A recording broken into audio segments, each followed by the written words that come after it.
मराठा आरक्षणाच्या बाबतीत 26 जानेवारी रोजी वाशी येथे मुख्यमंत्र्यांनी जरांगे पाटील यांना सगळे सोयऱ्याचा ट्राप दिला होता। त्याचा निर्णय सरकार तातडीने करावा अशी मागणी मुख्यमंत्र्यांकडे जाऊन आम्ही करणार आहोत, कारण पुन्हा एकदा मराठा आरक्षणासाठी लोक आंदोलनाला बसले आहेत। मग नंतर मुख्यमंत्री ठरवणार त्यांना या विषयावर काम करायचं आहे। आमच्या दुर्दैवाने पराभूत बीडमध्ये झालेलं होतं आणि आता विधानसभेची निवडणूक खूप पुढे आहे, तर आमची पूर्ण तयारी त्यावेळी होणार आहे। सर, आता मराठा आरक्षणचा मुद्दा पुन्हा एकदा सुरू झालेला आहे। मनोज जरांगे पाटील पुन्हा एकदा उपोषणमध्ये बसले, तर तुम्ही काय सांगणार आहात? महायुतीच्या परफॉर्मन्स मध्ये तुम्हाला असं वाटते कुठे ना कुठे तरी आता इम्पॅक्ट होईल किंवा झालं होतं पुढच्या वेळी?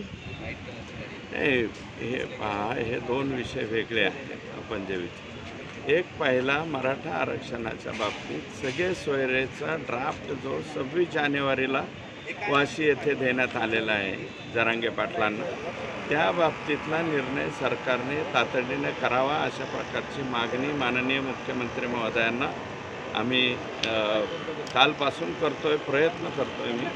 मी गेलो होतो वर्षावरती, परंतु मला वेळ मिळाला नाही। आज वेळ देतो असं त्यांनी सांगितलेलं आहे। आज जाऊन त्यांना विनंती करतो की जे काही करायचं आहे या आरक्षणाच्या प्रश्नांच्या संदर्भात, पहिला मेन प्रश्न जो आहे तो सगळे सोयऱ्यांच्या बाबतीतला आहे, तर त्याचं एक घाव दोन तुकडे तातडीने सरकारने करावं, हे भिजत गोंगडं ठेवू नये अशा प्रकारची मागणी आहे। सर, दुसरा प्रश्न असा आहे, आता बीडमध्ये लोकसभाच्या जेव्हा निवडणूक होती तेव्हा उमेदवारी जे आणि भाजपला एवढं यश नाही मिळालेलं होतं बीडमध्ये, तर तुम्हाला असं वाटते आता विधानसभेच्या निवडणूक येणार आहे, तर आता येणाऱ्या निवडणुकीमध्ये तुमचं परफॉर्मन्स वेगळं होणार आहे किंवा ह्या आरक्षणचा विषय पुन्हा एकदा उचलला गेलेला आहे तर कुठे ना कुठे तरी इम्पॅक्ट होईल? हे पहा, बीडमध्ये जो आमचा पराभव झालेला आहे तो दुर्दैवानं पराभव झाला आहे। अतिशय कमी मताने आम्ही तिथे निवडणूक आलेलो आहोत।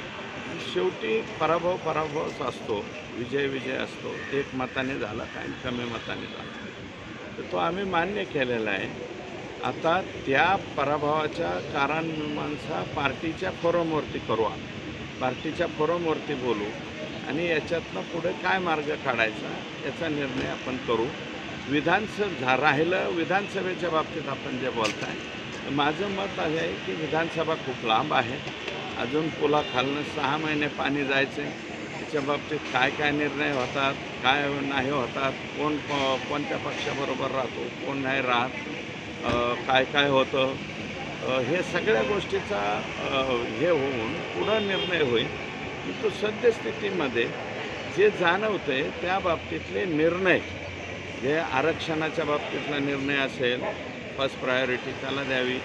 दुसरं, शेतीच्या मालाच्या संदर्भामध्ये ज्या अडीअडचणी झालेल्या आहेत त्याच्या बाबतीतला निर्णय निकाल जे आहेत ते तातडीने घेतले पाहिजेत। आणि तिसरं म्हणजे